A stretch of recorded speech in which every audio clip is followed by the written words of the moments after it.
बिस्मिल्लाहिर्रहमानिर्रहीम अस्सलामुअलैकुम। तुसी देख रहे हो औकात टीवी।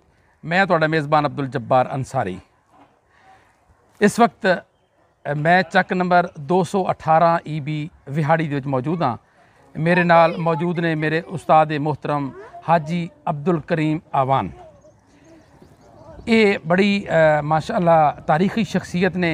जदों हिंदुस्तान ते पाकिस्तान बनया, इन्होंने पाकिस्तान बनदियां अपनी अखी देखा। असीं इन्हां कोलों अज पुछांगे कि उदों की कैफियत सी, की सूरत हाल सी।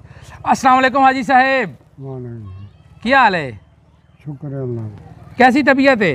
ठीक ठाक है। अच्छा ये दसो भाई, माशाअल्लाह जदों हिंदुस्तान ते पाकिस्तान बनया है उदों तुहाडी उम्र कितनी सी? उम्र मेरी उदों 32-33 साल थी। अच्छा 32-33 साल तकरीबन। अच्छा माशाअल्लाह जी, अल्लाह ताला तुहानू सलामत रखे।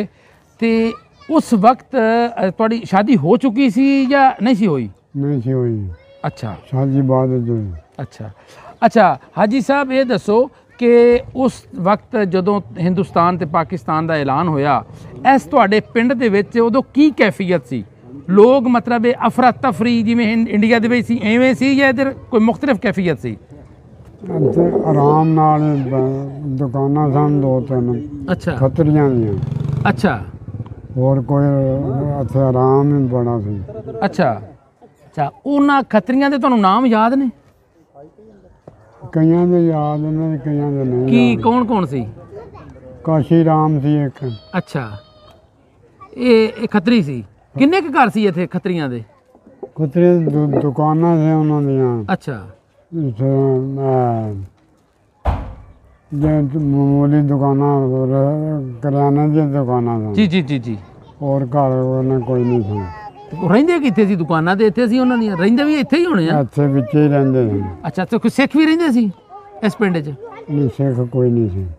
अच्छा अच्छा फिर उस दौरान शादी ब्याह मुसलमानां दे हुंदे, उन्हां दे भी हुंदे, ते फिर एक दूसरे दे घर आंदे जांदे सी तुसीं? हाँ रस्मां रिवाज दे विच फौतकियां दे विच भी आउणा जाणा एक दूए नूं? अच्छा जदों फिर ऐलान होया तकसीम हिंद दा, उदों फिर वो इत्थों अपना समान शमान लैके गए या मतलब किस तरीके नाल गए? वो समान अपना लैके तुर गए। किस चीज़ से गए? ट्रक दे उत्ते गए, गड्डियां ते गए, काहदे ते गए? ट्रालियां से गए। इत्थों ट्रालियां लैके गए हो? जिमीदार सी हो? जिमीदार नहीं सन, दुकानां सन करियाने दी उन्हां दी। अच्छा करियाने दी दुकानां सन। अच्छा बाल बच्चा भी उन्हां दे हत्थां रहिंदा सी। ते जदों पाकिस्तान ते हिंदुस्तान बनया उदों फिर वो अपना बाल बच्चा लैके टुर गए। अच्छा ते कदे फिर राबता तुहाडा होया उन्हां नाल बाद विच? नहीं बाद विच कोई राबता नहीं आया। कोई नहीं पता वो कित्थे गए? कोई पता नहीं। अच्छा अच्छा अच्छा हाजी साहब तुसीं फिर अपना अमली जिंदगी का आगाज़ किहड़े काम तो कीता? तुसीं तालीम कित्थों तक हासिल की? हाजी अब्दुल करीम साहब।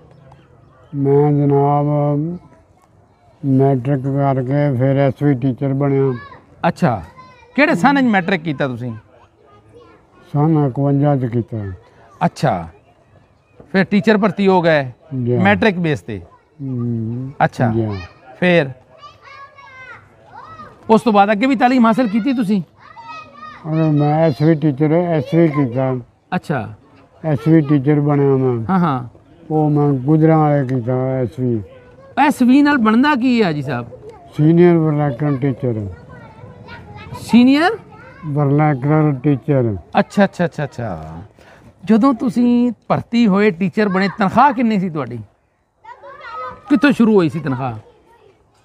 30-40 रुपये तनख्वाह सी। अच्छा ते की महसूस तुहानू होया? तुसीं एक जिमीदार घराने दे चश्मो चराग सी ते तुसीं बजाय जमीनां दे उस पासे जाना क्यों पसंद किया? मैं शौक सी मैनू बड़ा बच्चों नूं पढ़ाउण दा। अच्छा ते मैं फिर इत्थों चक च कल्ला मैं ही पढ़दा हुंदा सी। अच्छा चक च होर कोई पढ़न नहीं चाहुंदा। अच्छा 32 दुगला वाले च मैं मैट्रिक कीता। मैट्रिक अजकल एक स्कूलों के बाहर लिखा होया है कि मार नहीं प्यार हुकूमत का तुसीं देखिया होना है। तो एक तुसीं इतफाक करते हो कि वाकई बच्चों को मारना नहीं चाहिए, बगैर मार तो भी ठीक पढ़ते? ਬੱਚਿਆਂ ਨੂੰ ਪਿਆਰ ਨਾਲ ਪੜ੍ਹਾਉਣਾ ਚਾਹੀਦਾ। ਬੱਚਿਆਂ ਤੇ ਦਬਾਅ ਪਵੇ ਤਾਂ ਹੀ ਪੜ੍ਹ ਸਕਦੇ ਨੇ। ਅੱਛਾ ਉਸ ਤਰ੍ਹਾਂ ਬੱਚੇ ਬਿਲਕੁਲ ਨਹੀਂ ਪੜ੍ਹ ਸਕਦੇ। ਅੱਛਾ ਅੱਛਾ ਅੱਛਾ, ਅਸੀਂ ਵੀ ਤੁਹਾਡੇ ਕੋਲ ਪੜ੍ਹਦੇ ਰਹੇ ਹਾਂ। ਅੱਛਾ ਜੀ ਜੀ, ਤੇ ਸਾਨੂੰ ਤਾਂ ਤੁਸੀਂ ਮਾਰਦੇ ਹੁੰਦੇ ਸੀ। ਮਾਰਦਾ ਸਾਨੂੰ ਤਾਂ ਯਾਦ ਹੈ, ਡੰਡੇ ਮਾਰੇ ਤੁਸੀਂ ਸਾਨੂੰ ਟਕਾ ਟਕਾ ਕੇ, ਨੰਨੇ ਵੀ ਮਾਰੇ ਜੀਲੇ ਨੂੰ ਵੀ ਤੇ ਮੈਨੂੰ ਵੀ। ਹਾਂ ਸਾਨੂੰ ਹਲੇ ਯਾਦ ਆ। ਮਾਰ ਬੱਚਿਆਂ ਨੂੰ ਮਾਰਦੇ ਤਾਂ ਹੀ ਪੜ੍ਹਦੇ ਆ ਬੱਚੇ। ਨਹੀਂ, ਇਹ ਲੋਕ ਕਹਿੰਦੇ ਨੇ ਕਿ ਮੁਹੱਬਤ ਹੀ ਜ਼ਿਆਦਾ ਤਾਕਤ ਹੈ, ਪਿਆਰ ਹੀ ਜ਼ਿਆਦਾ ਤਾਕਤ ਹੈ। ਮਾਰ ਨਾਲ ਬੱਚਾ ਖੌਫ ਵਿੱਚ ਆ ਜਾਂਦਾ ਹੈ, ਖੌਫ ਦੀ ਐਸੇ ਦਿਮਾਗ ਸਹੀ ਕੰਮ ਨਹੀਂ ਕਰਦਾ। ਇਹ ਇਹਨਾਂ ਦਾ ਮੰਤਕ ਹੈ। ਮੰਤਕ ਹੈ। ਲੇਕਿਨ ਮੈਂ ਸਮਝਦਾ ਕਿ ਬਗੈਰ ਮਾਰ ਤੋਂ ਤਰਬੀਅਤ ਨਹੀਂ ਹੁੰਦੀ ਬੱਚੇ ਦੀ। ਤਰਬੀਅਤ ਨਹੀਂ ਹੁੰਦੀ, ਵਾਕਈ ਗੱਲ ਠੀਕ ਹੈ। ਕਿਉਂਕਿ ਹਜ਼ਰਤ ਉਮਰ ਰਜ਼ੀ ਅੱਲਾਹ ਤਾਲਾ ਅਨਹੂ ਨੇ ਵੀ ਆਪਣੇ ਘਰ ਕੋੜਾ ਲਟਕਾਇਆ ਹੋਇਆ ਸੀ। ਆਪਣੇ ਬੱਚਿਆਂ ਵਾਸਤੇ ਲਟਕਾਇਆ ਸੀ ਨਾ, ਬਾਕੀ ਆਵਾਮ ਵਾਸਤੇ ਤਾਂ ਨਹੀਂ ਸੀ ਉਹ, ਤਾਂ ਕਿ ਮੇਰੇ ਬੱਚੇ ਕੋਈ ਐਸੀ ਗਲਤ ਕੰਮ ਕਰਨ ਤੇ ਉਸ ਨੂੰ ਸਜ਼ਾ ਦਿੱਤੀ ਜਾਵੇ। ਤੇ ਹੁਣ ਹਕੂਮਤ ਨੇ ਬਾਹਰ ਲਿਖ ਕੇ ਲਾਤਾ ਵੀ ਕਿਸੇ ਨੂੰ ਨਹੀਂ ਮਾਰਨਾ, ਕੁਛ ਨਹੀਂ ਕਰਨਾ। ਠੀਕ ਹੈ। ਤੁਹਾਡੇ ਕਿੰਨੇ ਬੱਚੇ ਨੇ ਮਾਸ਼ਾਅੱਲਾ, ਬੱਚੇ ਬੱਚੀਆਂ ਕਿੰਨੇ ਨੇ? ਬੱਚਾ ਮੇਰਾ ਇੱਕੋ ਹੀ ਹੈ ਜੀ। ਅੱਛਾ। ਹੋਰ ਬੱਚਾ ਜੀ ਫੌਤ ਹੋ ਗਿਆ। ਅੱਛਾ। ਇਹ ਹੁਣ ਇੱਕੋ ਬੱਚਾ ਫੈਜ਼ ਮੁਸਤਫਾ। ਅੱਛਾ, ਫੈਜ਼ ਮੁਸਤਫਾ। ਤੇ ਬੇਟੀਆਂ? ਬੇਟੀ ਕੋਈ ਨਹੀਂ, ਇੱਕ ਹੀ ਬੇਟਾ ਹੈ ਤੁਹਾਡਾ। ਮਾਸ਼ਾਅੱਲਾ, ਕਿੰਨੇ ਪੋਤਰੇ ਪੋਤਰੀਆਂ ਤੁਹਾਡੇ ਹੋ ਗਏ? ਤਿੰਨ ਪੋਤਰੇ ਤੇ 2-3 ਪੋਤਰੀਆਂ ਨੇ। ਅੱਛਾ ਅੱਛਾ ਅੱਛਾ, ਮਾਸ਼ਾਅੱਲਾ।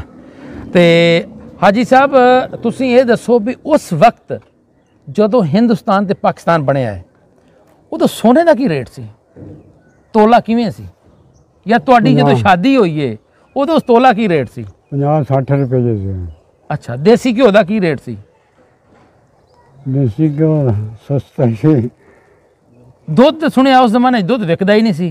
ਦੁੱਧ ਨਹੀਂ ਵਿਕਦਾ, ਐਵੇਂ ਤੁਸੀਂ ਦੇ ਦਿੰਦੇ ਸੀ ਇੱਕ ਦੂਏ ਨੂੰ?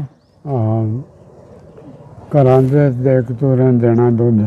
ਅੱਛਾ ਅੱਛਾ, ਮਤਲਬ ਵੇਚਣ ਦਾ ਤਸੱਵਰ ਵੀ ਨਹੀਂ ਸੀ? ਤਸੱਵਰ ਕੋਈ ਨਹੀਂ। ਤੇ ਗੁੜ ਕੀ ਭਾਅ ਹੁੰਦਾ ਸੀ ਉਦੋਂ? ਗੁੜ ਸਸਤਾ ਸੀ, 10-12 ਰੁਪਏ ਮਣ। ਹਾਜੀ ਸਾਹਿਬ, ਤੁਸੀਂ ਸਾਡੇ ਹੁਣ ਕੌਮ ਦੇ ਜਿਹੜੇ ਜਵਾਨ ਨੇ ਉਹਨਾਂ ਨੂੰ ਕੋਈ ਪੈਗਾਮ ਦੇਣਾ ਚਾਹੋਗੇ? ਜ਼ਿੰਦਗੀ ਕਿਸ ਤਰ੍ਹਾਂ ਗੁਜ਼ਾਰਨ? ਤੁਸੀਂ ਭਰਪੂਰ ਜ਼ਿੰਦਗੀ ਗੁਜ਼ਾਰੀ ਹੈ, ਕਿਸ ਤਰ੍ਹਾਂ ਜ਼ਿੰਦਗੀ ਗੁਜ਼ਾਰਨੀ ਚਾਹੀਦੀ ਹੈ? ਉਹਨਾਂ ਨੂੰ 5 ਵਕਤ ਨਮਾਜ਼ ਪੜ੍ਹਨੀ ਚਾਹੀਦੀ। ਬਹੁਤ ਅੱਛੀ ਗੱਲ ਹੈ। ਤੇ ਰਫਾਏ ਸਲਾਮ ਤਰੀਕਾ ਇਸਲਾਮ ਤੇ ਚੱਲਣਾ ਚਾਹੀਦਾ। ਜੀ ਜੀ ਜੀ, ਬਿਲਕੁਲ। ਅਸੀਂ ਕੁਰਾਨ ਜਿਹੜਾ ਨਾਜ਼ਿਲ ਹੋਇਆ ਹੈ ਹਰ ਇਨਸਾਨ ਵਾਸਤੇ ਨਾਜ਼ਿਲ ਹੋਇਆ ਹੈ, ਇਹ ਰਹਿਨੁਮਾਈ ਹੈ। ਬਿਲਕੁਲ, ਕੁਰਾਨ ਤੇ ਅਮਲ ਕਰਨਾ ਚਾਹੀਦਾ। ਹੁਣ ਅੱਜ ਕੱਲ੍ਹ ਦੇਖਣ ਜਾਏ ਕਿ ਰਮਜ਼ਾਨ ਸ਼ਰੀਫ ਤੇ ਮਸਜਿਦਾਂ ਸਾਡੀਆਂ ਭਰੀਆਂ ਹੁੰਦੀਆਂ ਨੇ, ਤੇ ਬਾਕੀ ਦਿਨਾਂ 'ਚ ਨਮਾਜ਼ੀ ਐਵੇਂ ਕੋਈ 5-4 ਜੇ ਹੁੰਦੇ ਆ। ਉਹਦੀ ਵਜ੍ਹਾ ਕੀ ਹੈ? ਇਤਨੀ ਦੂਰੀ ਕਿਉਂ ਹੈ? ਇਹ ਹੋਣੀ ਹੈ ਜਾਂ ਅੱਗੇ ਵੀ ਐਵੇਂ ਹੀ ਹੁੰਦਾ ਸੀ? ਅੱਗੇ ਵੀ ਐਸੇ ਤਰ੍ਹਾਂ। ਅੱਜ ਤੋਂ ਮਤਲਬ 60 ਸਾਲ ਪਹਿਲੇ, 70 ਸਾਲ ਪਹਿਲੇ? 70 ਸਾਲ ਪਹਿਲੇ ਹਿੰਦੂ ਹੀ ਹੁੰਦੇ ਸਨ। ਹਿੰਦੂ ਵੱਖਰੇ ਹੁੰਦੇ ਸੀ। 76 ਸਾਲ ਹੋ ਗਏ ਪਾਕਿਸਤਾਨ ਬਣੇ ਨੂੰ, ਇਸਲਾਮੀ 76 ਸਾਲ। ਹਾਂਜੀ। ਤੇ ਮਸਜਿਦਾਂ ਨਮਾਜ਼ਾਂ ਵੱਖਰੀਆਂ ਪੜ੍ਹਦੇ ਸਨ। ਇਸ ਪਿੰਡ ਦੀ ਜਿਹੜੀ ਮਸਜਿਦ ਹੈ ਤੁਸੀਂ ਬਣਵਾਈ ਆਪਣੀ ਨਿਗਰਾਨੀ 'ਚ? ਬਿਲਕੁਲ। ਸਕੂਲ ਜਿਹੜਾ ਉਹ ਤੁਸੀਂ ਇੱਥੇ ਬਣਵਾਇਆ? ਬਿਲਕੁਲ। ਬਹੁਤ ਬੜਾ ਕੰਮ ਕੀਤਾ ਜੀ। ਹੁਣ ਮਾਸ਼ਾਅੱਲਾ ਜਬ ਤੱਕ ਲੋਕ ਇਲਮ ਹਾਸਲ ਕਰਨਗੇ। ਮਿਡਲ ਸਕੂਲ ਜਿਹੜਾ ਮੈਂ ਬਣਵਾਇਆ ਸੀ। ਕਿਹੜਾ? ਇੱਥੇ ਹੁਣ ਬਣਿਆ ਮਿਡਲ ਸਕੂਲ, ਮੈਂ ਹੀ ਬਣਵਾਇਆ ਸੀ। ਤੇ ਪਿਪਲੀ ਅੱਡੇ ਵਾਲਾ 34 ਸਕੂਲ ਜਿਹੜਾ ਹੈ ਉਹ ਮਿਡਲ ਬਣਾਇਆ, ਉਹ ਕਿਹਨੇ ਬਣਾਇਆ ਸੀ?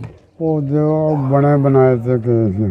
ਹਾਂ, ਸਾਡੀ ਪਹਿਲੀ ਕਲਾਸ ਹੀ ਸਾਡੀ ਸੀ ਨਾ, ਤੇ ਤੁਸੀਂ ਉੱਥੇ ਸਾਡੇ ਉਸਤਾਦ ਸੀ। ਸਾਨੂੰ ਤੁਸੀਂ ਫਾਰਸੀ ਪੜ੍ਹਾਈ ਰੱਖੀ ਹੈ, ਮੈਥ ਬੜਾ ਅੱਛਾ ਤੁਸੀਂ ਪੜ੍ਹਾਉਂਦੇ ਸੀ ਮਾਸ਼ਾਅੱਲਾ।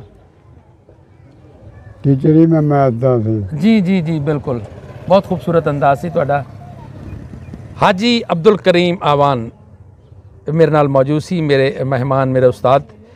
ਇਸ ਦੇ ਨਾਲ ਹੀ ਅਬਦੁਲ ਜੱਬਾਰ ਅੰਸਾਰੀ ਨੂੰ ਇਜਾਜ਼ਤ ਦਿਓ। ਅੱਲਾਹ ਹਾਫਿਜ਼। अस्सलाम वालेकुम रहमतुल्लाहि व बरकातुहू।